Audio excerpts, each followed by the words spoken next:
ரோமர் 8ஆம் அதிகாரம் 20ஆம் வசனம் வாசிப்போமா? ரோமர் 8:20. அது என்ன என்றால், சிருஷ்டியானது அழிவுக்குரிய அடிமைத்தனத்தினின்று விடுதலையாக்கப்பட்டு தேவனுடைய பிள்ளைகளுக்குரிய மகிமையான சுயாதீனத்தை பெற்றுக்கொள்ளும் என்கிற நம்பிக்கையோடே. நாம் வாசித்த இந்த வசனத்தில் ஒரு வரி, தேவனுடைய பிள்ளைகளுக்கு உரிய மகிமையான சுயாதீனம். இந்த வார்த்தை தான் இன்றைக்கு ரொம்ப முக்கியமாக காணப்படுகிறது. கர்த்தர் உங்கள் ஒவ்வொருவரோடு கூட பேசும் இந்த வார்த்தை. மறுபடியுமாக இந்த வார்த்தையை கவனித்து என்னோடு வாசியுங்கள். தேவனுடைய பிள்ளைகளுக்கு உரிய மகிமையான சுயாதீனம். மறுபடியுமாய் வாசியுங்க.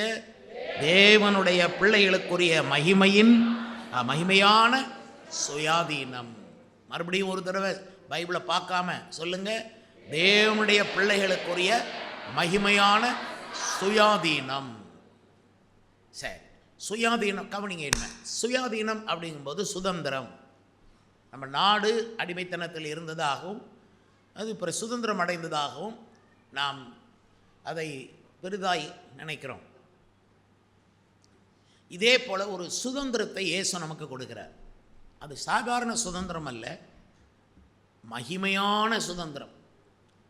தேவனுடைய பிள்ளைகளுக்கென்றே உரிய மகிமையான சுதந்திரம். நல்லா கவனிங்க, விட்டுறாதீங்க. இந்த சுயாதீனத்தில் நீங்கள் வாழணும்.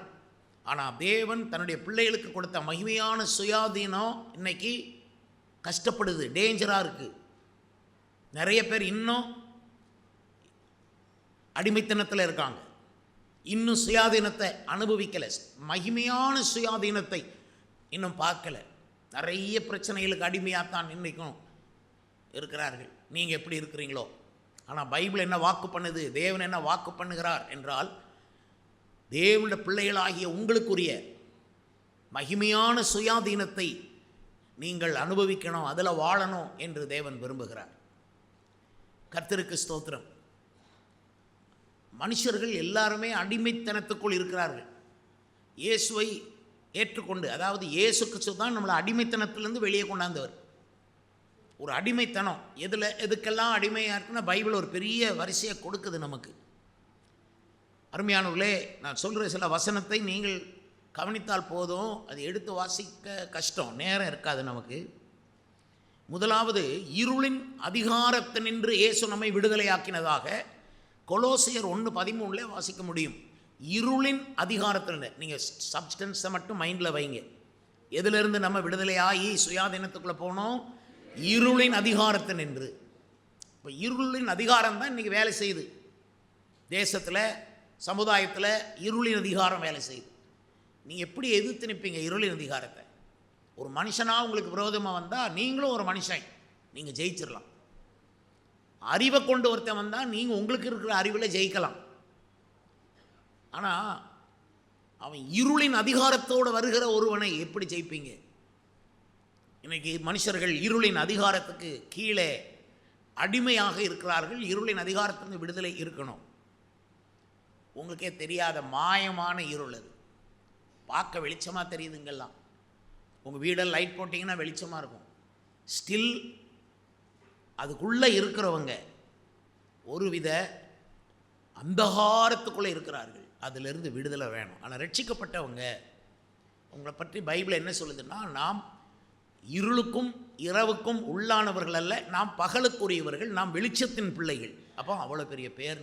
பகலுக்குரியவர்கள், வெளிச்சத்தின் பிள்ளைகள். நாம் இருளுக்கும் இரவுக்கும் உள்ளானவர்கள் அல்ல. இயேசு நம்மளை வெளிச்சத்துக்கு கொண்டு வந்துட்டார். என்ன அர்த்தம்? நம்ம இயேசு விடுதலையாக்கி இருக்கிறார். அந்த வெளிச்சம்தான் இன்றைக்கி நம்மளை நடத்துது. அந்த வெளிச்சத்தில் தான் நம்ம ஆலயத்துக்கு வர்றோம், இயேசுவை பின்பற்றுறோம், சாட்சியாக இருக்கிறோம். இன்னும் இருளின் அதிகாரம் நிறைய வீடுகளுக்குள்ளே வேலை செய்யுது. நீங்கள் ஈஸியாக போய் அவங்கள ரட்சிப்புக்குள் நடத்தலாம் ஒன்றும் முடியாது. ஏன்னா இருளின் அதிகாரம் இருக்குங்க. அந்த இருளின் அதிகாரத்தை எதிர்த்து நின்று அதை ஸ்பிளிட், அதை பிரித்து, அதை உடைக்கக்கூடிய பவர் உங்கள்கிட்ட இல்லைன்னா நீங்கள் ஒருவருக்கும் நல்லது செய்ய முடியாது, நல்ல செய்தியை சொல்ல முடியாது, ரட்சிப்பை சொல்ல முடியாது, ஞானஸ்நானத்தை சொல்ல முடியாது. நீங்களே கஷ்டப்படுவீங்க. ஏன்னா நீங்கள் இருளின் அதிகாரம் உங்களோட ஃபைட் பண்ணும். இருளின் அதிகாரம்னா சும்மா கிடையாது, அது டேஞ்சர். அதுக்கு தான் நம்ம உபவாசம் இருக்கணும். பாருங்கள், உண்மையாக சொன்னால் இன்றைக்கி நிறைய கிறிஸ்தவங்க பேரில் இருப்பாங்க, ஆனால் அவங்க அந்த அந்த இருளை ஜெயிக்க முடியாமல் தான் இருக்காங்க. அது ஒரு அதிகாரம், அது ஒரு அத்தாரிட்டி, அதை ஜெயிக்க முடியாது, கஷ்டம்.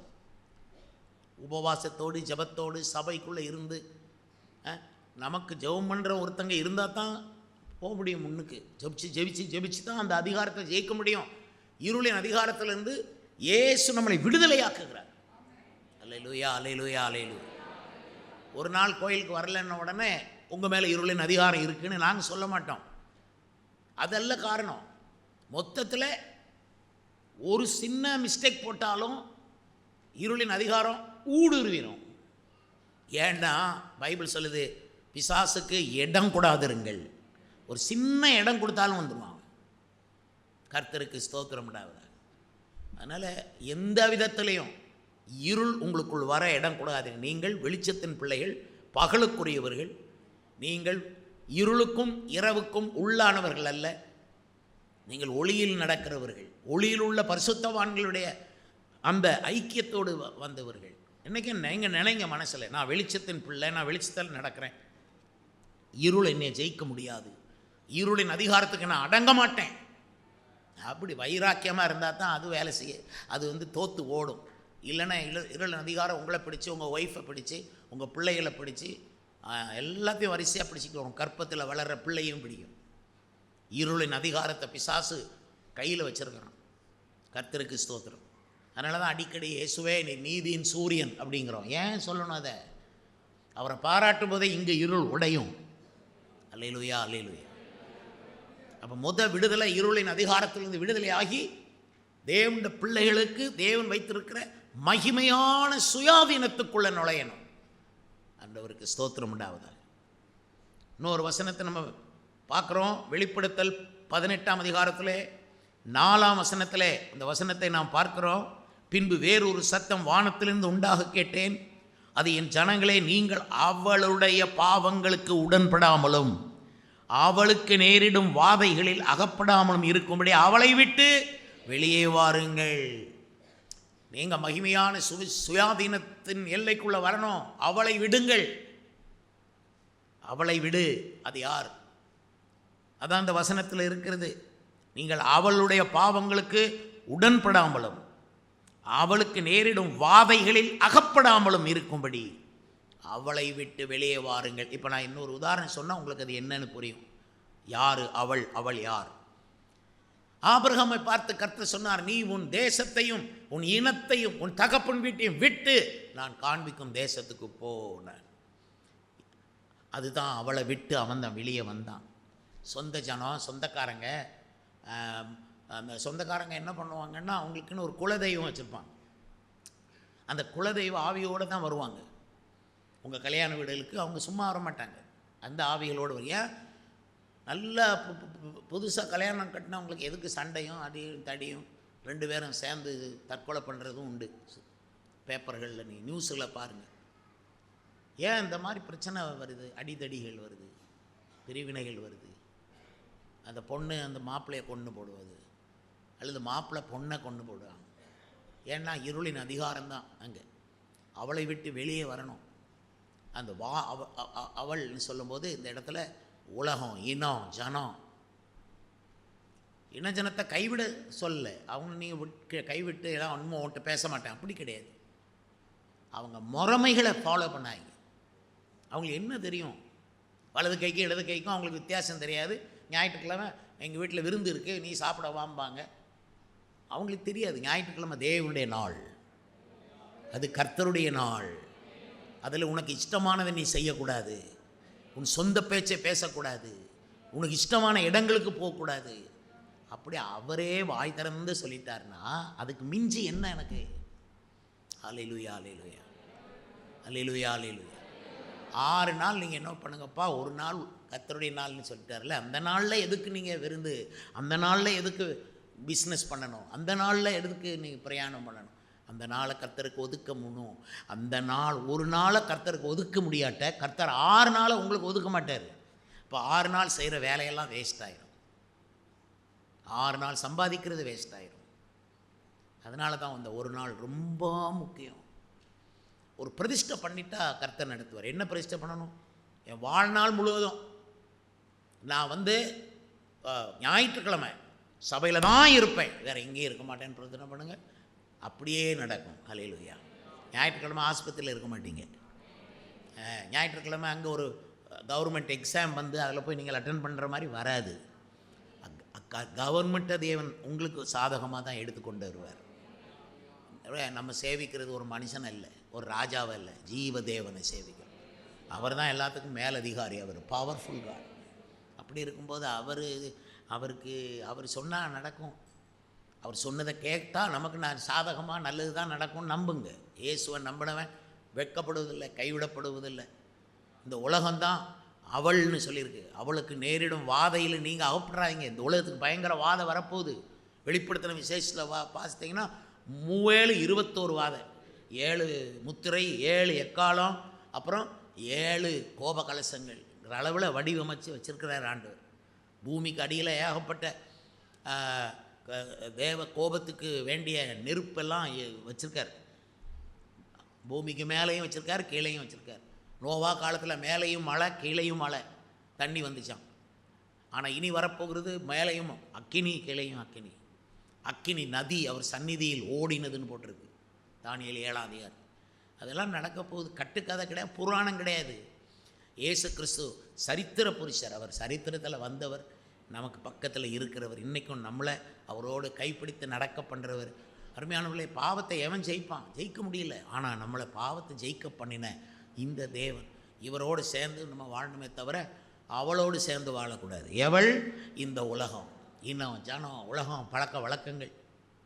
ஏன்னா அவங்க பின்னால் கட்டாயம் பொல்லாத ஆவிகள் இருக்குது. நான் சொன்னால் நம்புங்க, எனக்கு தெரிஞ்சு பேசுகிறேன். ரட்சிக்கப்படாதவங்களை நீங்கள் ரட்சிக்கப்படாதவங்களாக நினைங்க.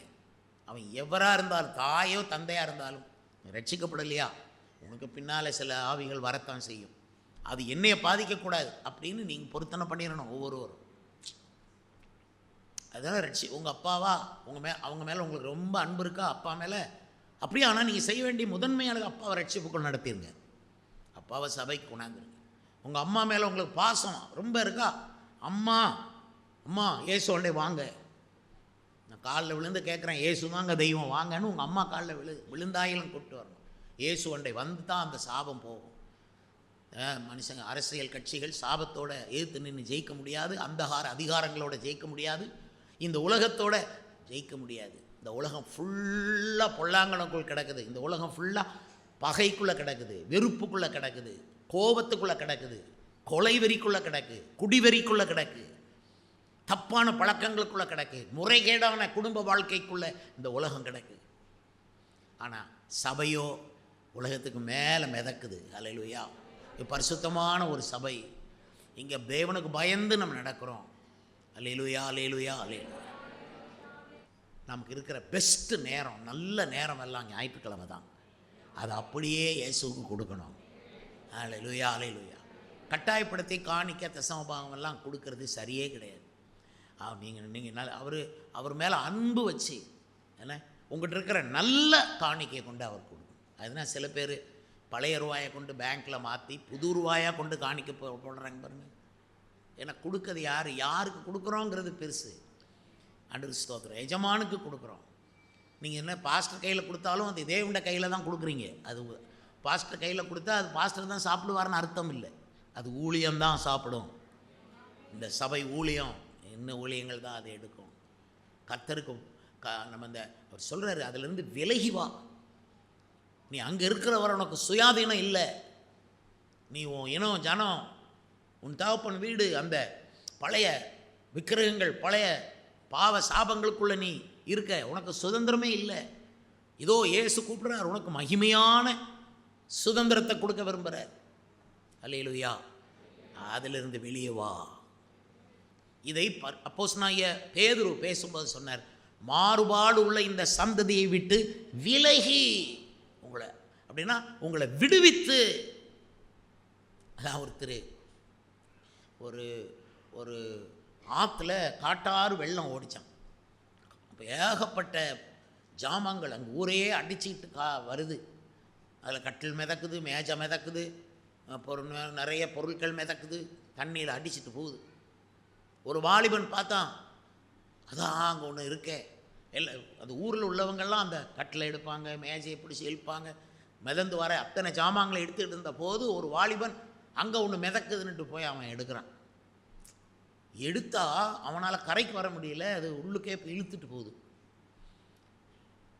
அதுக்கப்புறம் அவன் நினச்சான், ஏதோ நிறையா பொண்ணும் பொருளும் இருக்கிற மூட்டை அப்படின்னு நினச்சி அதை இறுக்க பிடிச்சிக்கிட்டான்.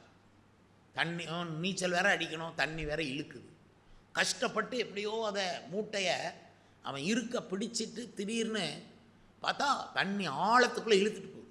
அப்போ ஊர்க்காரங்கெல்லாம் நின்று கரையில் உள்ளவங்கெல்லாம் சொன்னாங்க, தம்பி வேண்டாம்ப்பா, தண்ணி ரொம்ப வேகமாக ஓடுது, நீ கையில் பிடிச்சிருக்கிறத நீ எடுத்துகிட்டு வரணும்னு யோசிக்காத, அதை விட்டுரு, நஷ்டம் ஆனாலும் பரவாயில்ல, நீ வாப்பா, நீ செத்துறாத, தண்ணி ஒன்று இழுத்து கொண்டு போயிடாம நீ வந்துரு அப்படின்னு கத்துனாங்களாம். அப்போ அந்த வாலிபன் சொன்னான், நான் அதை அப்பமே விட்டுட்டேன், ஆனால் அது என்னை விட மாட்டேங்குது அப்படின்னு சொன்னான். பிறகு தான் பார்த்தா அது ஒரு கரடி. அந்த கரடியும் மிதந்து வந்துட்டு இருக்கு. இவன் ஏதோ நமக்கு லாபம் கிடைக்கும், நல்ல ஜாமான் இருக்குது போல், ஒரு மூட்டை வருதுன்னு நினச்சிட்டு மனுஷன் பிடிச்சி கொஞ்ச நேரத்தில் அது இவனை பிடிச்சிக்கிடுச்சு. நீங்கள் இந்த மாதிரி தான் உலகத்தில் ஏமாறுறது, நல்ல ஜாமான் இருக்கும் போய் பிடிப்பீங்க, கடைசியில் உலகம் அவங்கள பிடிச்சிக்கிறோம். நீங்கள் சொல்லுங்கள், உலகத்தின் ஆவியிலிருந்து ஒரு மனுஷனை விடுவிக்கிறதுங்கிறது சின்ன விஷயமே கிடையாது, ரொம்ப கஷ்டம். ஊழியத்தில் நாங்கள் அதான் போராடுவோம். சரி, இயேசு வரும்போதே இது அத்தனையும் விட்டுட்டு தானே போகணும். உதாரணம் சொல்கிறேனே, லோத்து பார்த்து சொல்கிறார், இந்த சமபூமி எங்கே நில்லாதே, ஓடு, அந்த மலையை நோக்கி ஓடு அப்படின்னா அவன் ஓடுறான். அவன் மனைவி பின்னால் வந்துக்கிட்டு இருக்கு. அதுக்கு ஐயோ ஊரை விட்டு ஓடுறோமே, சொந்த பந்தங்களை விட்டுட்டு ஓடுறோமே, நம்ம எனக்கு 2 மகள், அந்த 2 மகளை கல்யாணம் கட்டுற மாப்பிள்ளைகளையும் விட்டுட்டு ஓடுறோமே, ஐயோ சொத்து சுகமெல்லாம் விட்டு ஓடுறோமேன்னு அந்த அம்மாவுக்கு பொறுக்கலை.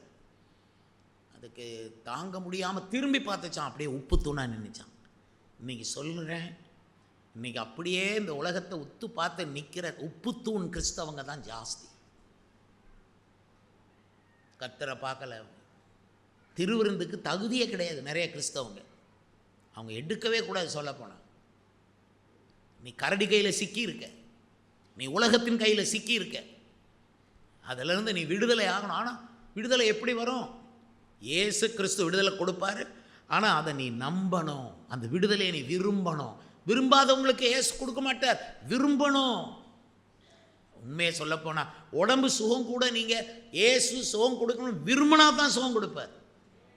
அதான் ஒரு சப்பானி ஒருத்தன் உட்கார்ந்துருக்கான், நான் பல வருஷமாக இயேசு பக்கத்தில் போய் நீ சுகமாக வேண்டும் என்று விரும்புகிறாயான்னு கேட்டார். உனக்கே விருப்பம் இல்லைன்னா நான் எப்படி உன்னை விடுதலை ஆக்க முடியும் என்று. எனவே இந்த உலகமாகிய ஸ்திரீ, அதனால தான் யாக்கோபு தன் நிருபத்தில் எழுதும் பொழுது ஸ்திரீகளால் கரைப்படாதவர்கள், வெளிப்படுத்தின விசேஷத்திலும் ஸ்திரீகளால் கரைப்படாதவர்கள் இவர்களே. அது என்ன ஸ்திரீன்னா இதுதான், உலகமாகிய ஸ்திரீயில் கரைப்படக்கூடாது, உலகத்தால் கரைப்படாதபடின்னு பைபிளில் இருக்குது. அப்படியானா உலகம் கரைப்படுத்தும் நம்மளை. ரொம்ப கஷ்டம், ஒரு பாஸ்டராக இருந்து மக்களை காப்பாற்றி கொண்டு போகிறது ரொம்ப ரொம்ப கஷ்டம். தினம் போய் கரைப்பட்டு வருவாங்க, நாங்கள் கழுவிக்கிட்டு இருக்கணும், கஷ்டம்.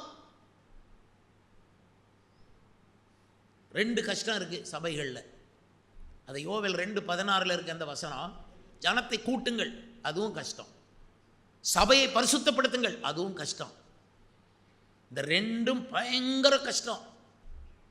ஒரு பாஸ்டர் சும்மா தூங்கி வழிஞ்சி இதெல்லாம் ஒன்றும் பண்ண முடியாது.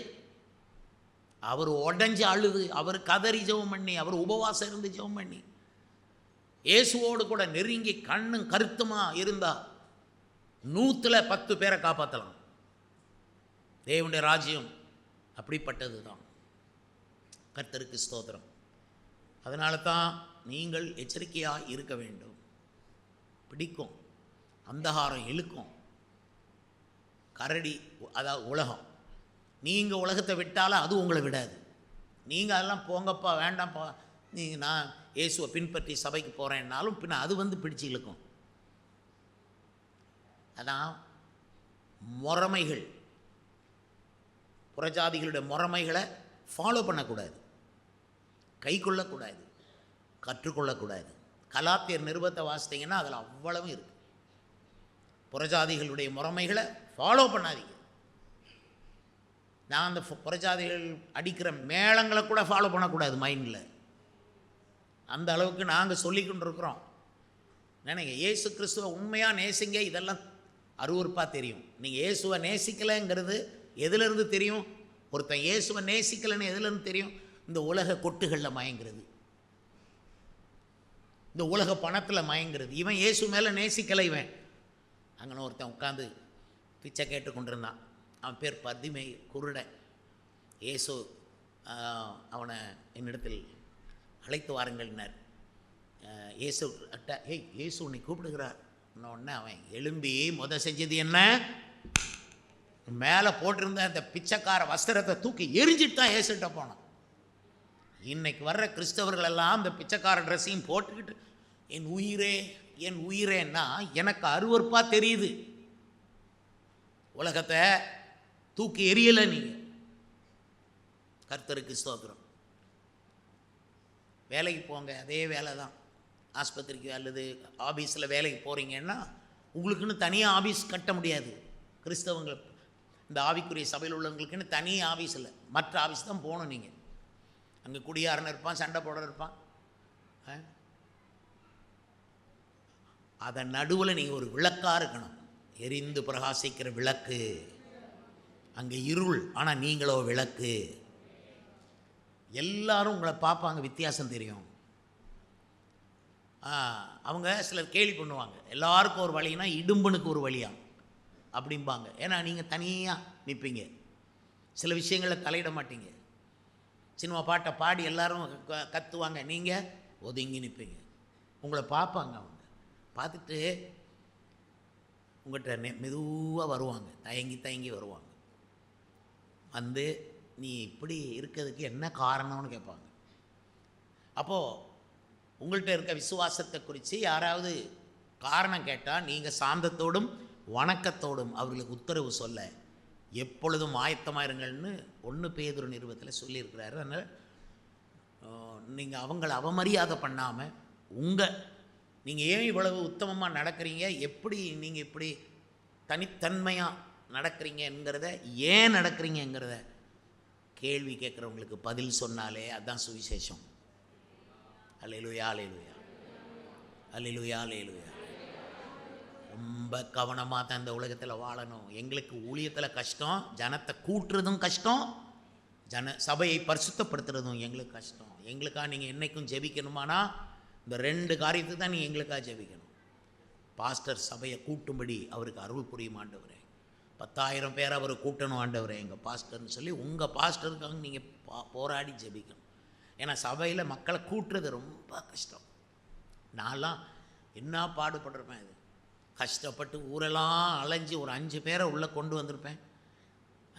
அதுக்கு இவ்வளோ டைம் செலவழித்து சாப்பிடாம கொள்ளாமல் அலைஞ்சி 5 பேரை கொண்டு வந்த உடனே ஏற்கனவே சபையிலேருந்து 3 பேர் கிளம்பி போயிருப்பாங்க. இங்கே இருக்கிற யாரோ அந்த 3 பேருக்கு இடரல் உண்டாக்கி அந்த 3 பேர் போயிருப்பாங்க. அப்போ நான் நினைப்பேன் 5 பேரை கொண்டாந்தேனே. பார்த்தா இங்கேருந்து 3 பேர் போனதுனால எனக்கு வந்தது 2 தான். என் பிரயாசமெல்லாம் நஷ்டம். ரொம்ப கஷ்டமாக இருக்கும் ஜனத்தை கூட்டுறது. உங்களை கூட்டி சேர்க்கறதுங்கிறது சின்ன விஷயம் இல்லை. அது கர்த்தர் கூட்டுவார், அப்படி இல்லை. ஒரு பாஸ்டர் அதில் முக்கிய பொறுப்பு இருக்குது, கூட்டுறது, ஜனத்தை கூட்டுறது. அவர் ஒரு காந்தம் மாதிரி இருக்கணும், ஜனத்தை கூட்டணும். 2வது சபையை பரிசுத்தப்படுத்துங்கள். இது யோவேல் 2:16. சபையை பரிசுத்தப்படுத்தணும்னா ஐயோ கஷ்டம். உலகத்தை இழுத்துக்கிட்டு வருவாங்க. இன்னைக்கு தேவதூதன் போல இருப்பாங்க, நாளைக்கு 2 பேயை இழுத்துட்டு வருவாங்க. ஒவ்வொரு ஆள் மேலே கண்ணு வச்சு தான் வாழணும். என்ன பிரதர் நேற்று இருந்த மாதிரி நீங்கள் இன்றைக்கி இல்லையே அப்படின்னா நடுவில் என்ன நடந்ததுன்னு போய் பாருங்கள். அவங்க துன்மார்க்கரோட கைகோர்த்துருப்பாங்க. யாரோ துன்மார்க்கம் பேசினதை காது கொடுத்து கேட்டிருப்பாங்க.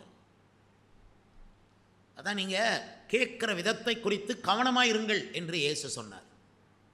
நீங்கள் கேட்குற விதம், உங்கள்கிட்ட நீங்கள் சில விஷயங்களை கேட்கவே கூடாது. துன்மார்க்கருடைய பேச்சு உங்கள் காதில் விழாமல் நீங்கள் பார்த்துக்கணும். எப்படி பாஸ்டர் முடியும்னா முடியும். பிறகு எதுக்காக பரலோகத்தை கேட்குறீங்க? பரலோகத்தில் சும்மா நீங்கள் குப்பை மாதிரி வாழ்வீங்களாம், கொண்டு பரலோகத்தில் ஆண்டவர் உட்கார வச்சு அங்கே வச்சு கழுவாருன்னு நினையாதீங்க. பரலோகத்தில் கழுவுறதுக்கு ஒரு இடமே இல்லை. இங்கே தான் கழுவுற இடம். இங்கே கழுவி முடிச்சுட்டு தான் பரலோகத்துக்கு போக முடியும். அதனால் உங்களுக்கு ஒரு பெரிய விடுதலை வேணுங்கிறேன். அந்தகார சக்தி அது உங்களை தாக்கும், அதிலிருந்து ஒரு விடுதலையே வேணும். விடுதலை வந்ததுக்கப்புறம் என்ன விடுதலை நமக்கு சொன்னேன்? தேவனுடைய பிள்ளைகளுக்குரிய மகிமையான சுயாதீனத்துக்குள்ளே வந்த பிறகு மறுபடியும் ஏதோ ஒரு அந்தகாரம் தாக்குதுன்னு நீங்கள் சொல்லவே முடியாது. புருஷனுக்கும் மனைவிக்கும் கொஞ்சம் சண்டை வந்த உடனே ஒரு அந்தகாரம் இருக்குன்னு மனைவி நினைக்கும். புருஷன் சர்வசாதாரண, அதெல்லாம் அந்தகாரம் கிடையாது. அந்தகாரங்கிறது உங்களை பெரிய வேதனைப்படுத்தும், உங்களை இயேசுவை விட்டு பிரிக்கும், உங்களை நம்பிக்கையை அது குலைக்கும். இயேசு மேலே ஒரு ஸ்ட்ராங் நம்பிக்கை, அவர் எனக்கு கேடகமுமா இருக்க, அவர் மேலே நான் வச்சுருக்கிற நம்பிக்கை, அதை சிதைச்சி போடுவான் பாருங்கள் அந்தகாரம் வந்துச்சுன்னா. அது ஒன்று. ரெண்டாவது, அவளை விட்டு வெளியே வாங்கன்னா பழக்க வழக்கங்கள் அதெல்லாம் விட்டு வெளியே வரணும். கிறிஸ்தவன் வீட்டுனால கோலம் போட மாட்டான். உண்மையான விசுவாசின்னா உண்மையான விசுவாசி படங்களை நிறைய வச்சுருக்க மாட்டான் வீட்டில். அவன் வீட்டுக்குள்ளே போனீங்கனாலே தெரியும், வசனம் இருக்கும், அவ்வளோதான், வேறு ஒன்றும் இருக்காது. வீட்டுக்குள்ளே கண்ட உருவங்களையும் அவன் வைக்க மாட்டான். எந்த படத்துக்கும் மாலை போட்டு வணங்க மாட்டான், மாலை போட்டிருக்கவே மாட்டான். விசுவாசி வீடை போய் பார்க்கணும். எனக்கு ஆசை, விசுவாசி வீடெல்லாம் ஒரு 10 பேர் இங்கேருந்து புறப்பட்டு ஒவ்வொரு விசுவாசி வீடாக போய் பார்த்துட்டு சர்வே பண்ணிவிட்டு வரணும். எவ்வளோ வீடுகளில் ஒட்டடை கிடக்கு, குப்பை கிடக்கு, சுத்தம் இல்லாமல் இருக்குது, இதெல்லாம் ஏன் பார்க்கணும்? இயேசு உங்களை ஆசீர்வதிச்சிருக்கிறாரு, இயேசு உங்கள் வீட்டில் வாசம் பண்ண விரும்புகிறாரு, அவருக்காக நீங்கள் எல்லாத்தையும் க்ளீன் பண்ணி வைக்கணும். ஆனால் அந்த மூளையில் கொஞ்சோண்டு குப்பை கிடக்கா, மூளையில் தானே கிடக்கு, இருந்துட்டு போட்டோன்னு நினைக்கக்கூடாது. இயேசு வருவார், அவர் கண்களில் எல்லாம் தெரியும், எடுத்துருங்க. அதான் ஒரு பரிசுத்தவான் விடுதலையாகி வரணும். சரி, அப்போஸ்தலர் 8ஆம் அதிகாரம் 23ஆம் வசனம் என்ன சொல்லுகிறதுன்னு பாருங்கள். இந்த பைபிள் வசனத்தை மறக்காதீங்க. சொல்லியிருக்குது, நீ கசப்பான பிச்சிலும் பாவ கட்டிலும் அகப்பட்டிருக்கிறதாக காண்கிறேன். அப்போ பாவ கட்டு, கசப்பான ஒரு பிட்டர் லைஃப்பில் நீ அகப்பட்டிருக்கிறாய். அதிலிருந்து நீ வெளியே வந்தால் தான் இந்த சுயாதீனமான வாழ்க்கை உனக்கு இருக்குது. ஆனால் அந்த கசப்பிலிருந்து உன்னை வெளியே கொண்டு வர்றது இயேசு கிறிஸ்து. உன் கசப்பான வாழ்க்கையை தித்திப்பாக மாற்றுகிறவர் இயேசு கிறிஸ்து. அதனால் அவரை நீ உண்மையாக நினைக்கணும், அவரை உண்மையாக விசுவாசிக்கணும், அவரை உண்மையாக ஆராதிக்கணும், அவரை நோக்கி உண்மையாக ஜெபம் பண்ணணும். நீ கேட்காம அவர் எதுவும் கொடுக்க மாட்டார், நீ கேட்டு வாங்கணும். எதை? பரிசுத்தமான வாழ்க்கை. உலக காரியங்களை கேட்க தேவையில்லை, பொண்ணும் பொருளும் கேட்க தேவையில்லை, கேட்காமலே தருவார். ஆனால் பரிசுத்தத்தை நீ கேட்டு வாங்கு. வெளிப்படுத்தின விசேஷம் 2ஆம் அதிகாரத்தில் நீ போய் வாசித்தீங்கன்னா தெரியும். கேட்டு வாங்க கடவன், அவரிடத்துல கேட்டு வாங்க. ஆண்டவரே, என் கண்ணு சரியில்லை, என் கண்ணு கண்ட காட்சியும் பார்க்குது, என் கண்களுக்கு ஒரு கலிக்கம், கண்களை சுத்தம் பண்ணுற ஒரு பவர் எனக்கு வேணும்னு கேட்டால் கொடுப்பார். அதுக்கப்புறம் கண்களில் சில பாவமான காட்சிகளை கர்த்தர் உங்கள் கண்ணு பார்க்கவே விட மாட்டார், மாற்றி வழியை மாற்றி உங்களை கொண்டு போவார். சரி, உங்கள் காதில் கெட்ட வார்த்தை, யாரோ பேசுகிற கெட்ட வார்த்தையை கேட்க விடாமல் கர்த்தர் காப்பாருன்னு நம்புறீங்களா? எவ்வளவு நல்ல தேவன் அவர். இந்த உலகத்தில் எல்லாருமே கெட்ட வார்த்தை பேசுகிறவன். ரட்சிக்கப்படாத உனக்கு நல்ல வார்த்தை தெரியாது, கெட்ட வார்த்தை. ஆனால் அந்த ஒரு வார்த்தை கூட உங்கள் காதில் விழாமல் உங்கள் காதுக்கு அப்படியே வேலி வச்சு காப்பாற்றுக்கிற நீ பிரதிஷ்டை பண்ணணும். ஆண்டவரே, இதையெல்லாம் என் கண்ணில் படப்படாது, என் காதில் விழக்கூடாது. நான் உம்முடைய மகன், நான் உம்முடைய மகள், நான் தேவனுடைய பிள்ளைகளுக்கென்று நீர் வைத்திருக்கிற மகிமையான சுயாதீனத்தில் நான் வாழணும். நான் அடிமையாக வாழக்கூடாது. சில ஆண்கள், சில பெண்கள் கோபத்துக்கு அடிமையாக இருப்பீங்க, கசப்பான வாழ்க்கைக்கு அடிமையாக இருப்பீங்க. பாவ கட்டுகள் அது உங்களை கட்டியிருக்கும். ஒரு விடுதலை வேணும். ஆண்டவருக்கு ஸ்தோத்திரம். யாக்கோபு 1:14-15 சொல்லுகிறது, அவனவன் தன் சுய இச்சையினாலே இழுப்புண்டு சோதிக்கப்படுகிறான். சுய இச்சையிலே கட்டப்பட்டவர்கள் இருப்பாங்க. அதிலிருந்து நீங்கள் விடுதலை ஆகணும். உங்களுடைய மனதும் உங்கள் சரீரமும் உங்கள் மாம்சமும் உங்கள் சரீர அவயவங்களும் இயேசுக்கு என்று அர்ப்பணித்திருக்க வேண்டும். உங்கள் சரீரத்தை ஜீவபலியாய் அவருக்கு ஒப்பு கொடுக்க வேண்டும். அப்போ உங்கள் சரீர பாண்டத்தை பரிசுத்தமாய் காத்துக்கொள்ள கர்த்தர் உங்களுக்கு உதவி செய்வார். பவுல் எழுதும் பொழுது அவனவன் தன் தன் சரீர பாண்டத்தை பரிசுத்தமாய் அவன் காத்துக்கொள்ள வேண்டும் என்று அவர் சொல்கிறார். கர்த்தருக்கு ஸ்தோத்திரம். சுய இச்சைகளிலே உங்களுக்குள்ள ஏதோ ஒரு சுய இச்சையில் நீங்கள் சிக்கியிருக்கிறீங்களா? உங்களுக்கு விடுதலை வேணும். விடுதலை வந்து நீங்கள் தேவனுடைய பிள்ளைகளுக்குரிய சுயாதீனத்துக்கு வரணும். 2 பேதுரு 2:20 வாசிக்கும் பொழுது உலகத்தின் அசுத்தங்களுக்கு தப்பினவர்கள் என்று சொல்லப்பட்டிருக்குது. உலகத்தின் அசுத்தங்களுக்கு நீங்கள் தப்பணுமா? உலகத்தின் அசுத்தங்களுக்கு தப்பினவர்கள் அதில் திரும்ப சிக்கக்கூடாது. அப்படி சிக்கினா அவங்களுடைய முன்னிலைமையை பார்க்கலாம் பின்னிலைமை அதே கேடாக இருக்கும். அவங்கள விடுவிக்கிறது, அவங்கள மாற்றுவது ரொம்ப கஷ்டமாக இருக்கும். அதனால தான் விசுவாசிகள் முன்னுக்கு வந்தவங்க, இயேசுவுக்காக வந்தவங்க பின்னுக்கு போகவே கூடாது. கர்த்தருக்கு ஸ்தோத்திரம். பவுல் சொல்லும்போது பின்னானவைகளை கம்ப்ளீட்டாக மறந்துடணும். முன்னுக்கு போகிறத மட்டும்தான் நினைக்கணும். நீ விட்டு வந்த பாவத்தை நினைக்கவே கூடாது. சிலர் பாவத்தை விட்டுருவாங்க, ஆனால் விட்ட பாவத்தை நினைப்பாங்க. 3 தடவை அப்படி நினச்சிங்கன்னா அதே பாவத்தை செய்கிறதுக்குரிய வாய்ப்பு உங்களுக்கு வந்து நிற்கும். பிறகு நீங்கள் அந்த பாவத்தில் விழுந்துருவீங்க. எபிரேயர் 11 இது ரொம்ப தெளிவாய் சொல்லப்படும். நீங்கள் விட்டு வந்த தேசத்தை நினைப்பீர்களானால் அதுக்கு போகிறதுக்குரிய வாய்ப்பு உங்களுக்கு கிடைக்கும். அதனால் விட்டு வந்த பாவத்தை நினைக்கவே கூடாது. நினைக்க நேரம் இல்லை. ஏன்னா இயேசுவை நினைக்கவே எனக்கு நேரம் பத்தலை, வேதத்தை நினைக்கவே நேரம் பத்தலை. நான் விட்டு வந்த பாவத்தை எப்படி நினைப்பேன்? இன்றைக்கி நான் சபையில் இருக்கிறேன், சபையை பற்றி திங்க் பண்ணவே, அதை பற்றி நினைக்கவே எனக்கு நேரம் பத்தலை. சபை வளரணுமே, அதை திங்க் பண்ணுறேன். இரவும் பகலும் சபையை பற்றி திங்க் பண்ணுற விசுவாசி அவங்க தான் பாக்கியவான்கள். அவங்க தான் பரலோக வீட்டுக்கு பொருத்தமானவர்கள். அவளை தான் திருவிருந்து எடுக்க பொருத்தமானவர்கள். இந்த ஆலயத்தை விட்டு வெளியே போனவுடனே இந்த சபையை மறக்கிறவர்கள் திருவிருந்து எடுத்து என்ன லாபம், என்ன பிரயோஜனம்? திருவிருந்துனா பொறுப்புள்ளவர்கள். இயேசு உலகம் முழுவதும் எல்லா திரளான மக்களையும் பொதுமக்களையும் கூப்பிட்டு திருவிருந்து கொடுக்கல, 12 பேருக்கு மட்டும்தான் கொடுத்தார். அவங்க வீட்டை விட்டவங்க, படகை விட்டவங்க, வலையை விட்டவங்க, தகப்பன் வீட்டை விட்டவங்க, ஊழியத்துக்கு ஒப்பு கொடுத்தவங்க, சுவிசேஷம் அறிவிக்க வந்தவங்க, பிசாசு துரத்த வந்தவங்க, வியாதி குணமாக்க ஊழியத்துக்கு வந்தவங்க, 12 பேருக்கு தான் திருவிருந்து. இன்றைக்கி திருவிருந்தையே ரொம்ப சாதாரணமாக்கின கிறிஸ்தவ சபைகள் மேலே கர்த்தர் நடவடிக்கை எடுக்காமல் இருப்பாரா? குடிகாரனும் திருவிருந்து எடுக்கிறான், சண்டை போடுறவன் திருவிருந்து எடுக்கிறான், சாதி வித்தியாசம் பார்க்குறவன் திருவிருந்து எடுக்கிறான். என்ன மாதிரி ஆண்டவர் சும்மா இருக்கிறான்னு நினையாதீங்க. அது அதுக்கு பலன் உண்டு. நீங்கள் உண்மையாக இருங்க, உங்களுக்கு பலன் உண்டு. அல்லேலூயா, அல்லேலூயா. கர்த்தருக்கு ஸ்தோத்திரம். உலகத்தின் அசுத்தங்களுக்கு நீங்கள் தப்பணும். நீங்கள் சொல்லணும் வீட்டில், இது உலகத்தின் அசுத்தம், அது வேண்டாம், இது உலகத்தின் அசுத்தம், அது வேண்டாம். அப்படி சொல்ல தெரியணும். தாய்மார் தந்தைமார் எல்லாத்தையும் பிள்ளைகளுக்கு வாங்கி கொடுக்கக்கூடாது. இது வேண்டாம், அது வேண்டான்னு சொல்ல தெரியணும். பிள்ளைகள் அப்பா அம்மாட்ட கேட்கணும், இந்த ட்ரெஸ்ஸை நான் வாங்கலாமா, அது இந்த மாதிரி படமெல்லாம் போட்டிருக்கு, இந்த மாதிரி நிறமெல்லாம் இருக்குது, வாங்கலாமா? இது தப்பு இல்லை, வாங்கலாம். இதா இந்த சட்டையா, இது வேண்டாம் வேண்டாம் சொல்ல தெரியணும். பிள்ளை வருத்தப்படும், ஆனால் பிறகு சரியாயிரும். ஆனால் தேவனே வருத்தப்பட்ட பிறகு சரியாகாது. கர்த்தருக்கு பயந்த ஒரு வழியில் நடக்கணும்.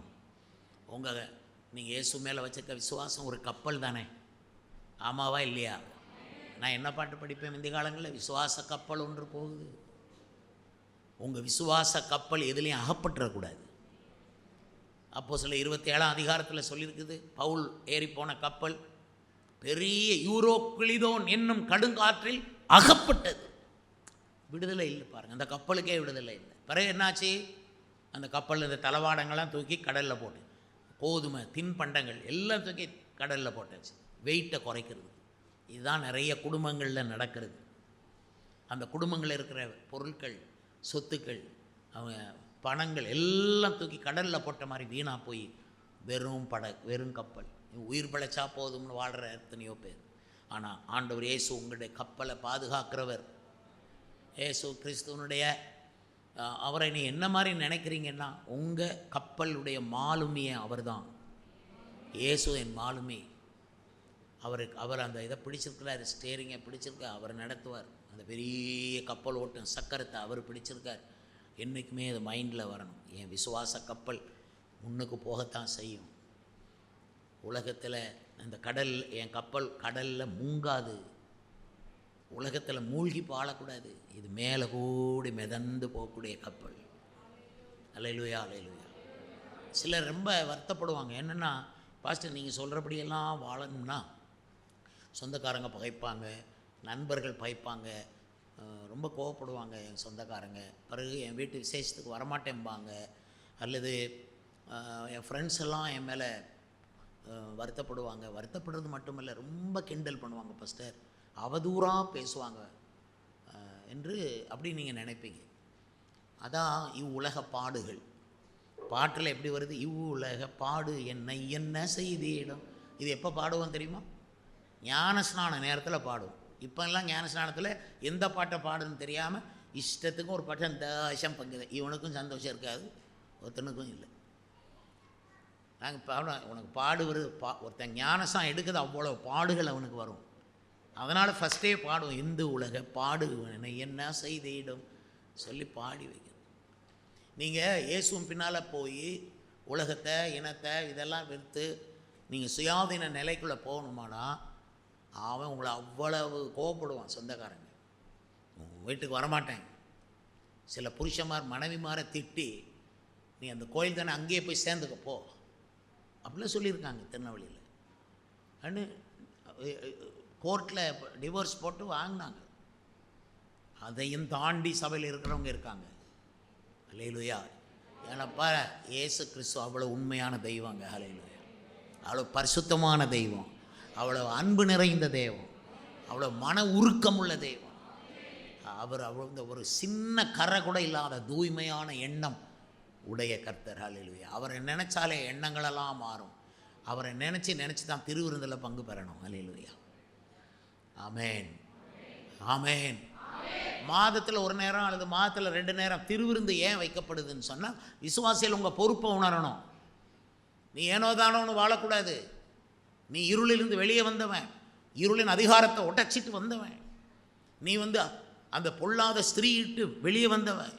நீ கேர்ஃபுல்லாக நடக்கணும். திருவிருந்தில் கை வைக்கும்போது நான் உண்மையாக இருப்பேன், அல்லாமலும் இந்த சபைக்காக நான் உழைப்பேன்னு தீர்மானம் எடுக்கணும். இந்த சபைக்காக உழைக்காதவங்க, ஒன்றும் செய்யாதவங்க, காணிக்க தசமபாகம் கூடாதவங்க எல்லாம் திருவிருந்தில் எடுக்கணும்னா அது உழப்பல் சபை. அது உழப்பல் சபை. யாரை எடுத்துகிட்டு போங்கன்னா என்ன குப்பை காடா சபைன்னா அதுக்குன்னு ஒரு ஒழுக்கம் இருக்குது. கர்த்தருக்கு ஸ்தோத்திரம்.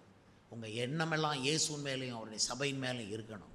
அப்போ தான் நீங்களும் உங்களை பரிசுத்தமாக காத்துக்கொள்வீங்க. எல்லாரும் எழுப்பி நிற்போம் ஜெபம் பண்ணுவதற்காக. நான் நிறைய பேசிகிட்டே இருக்கலாம், ஆனால் உங்களுக்கு ஒரு விடுதலை வேணும். சிலருக்கு விடுதலை இல்லாமல் இருக்குது. கசப்பான நிலைமையிலேருந்து நீங்கள் விடுதலை ஆகணும். சிலருக்கு ரொம்ப சோம்பேறித்தனம், அதிலேருந்து விடுதலை வேணும். சிலர் பற்றி பைபிள் சொல்லுது, வீண் அலுவல்களில் நீங்கள் சிக்கியிருந்தால் விடுதலை வேணும்னு சொல்லுது. ஓயாமல் வேலை வேலை வேலை வேலை வேலை, எனக்கு ஜெபமான நேரம் இல்லை அப்படின்னா நீங்கள் ஒரு அபாயத்தில் சிக்கியிருக்கீங்க. நீங்கள் அதிலேருந்து விடுதலை ஆகி வரணும். கர்த்தருக்கு ஸ்தோத்திரம். தீர்மானம் பண்ணுங்கள். சபை பரிசுத்தப்படும்படிக்கு தான் ஜெபிக்கணும்.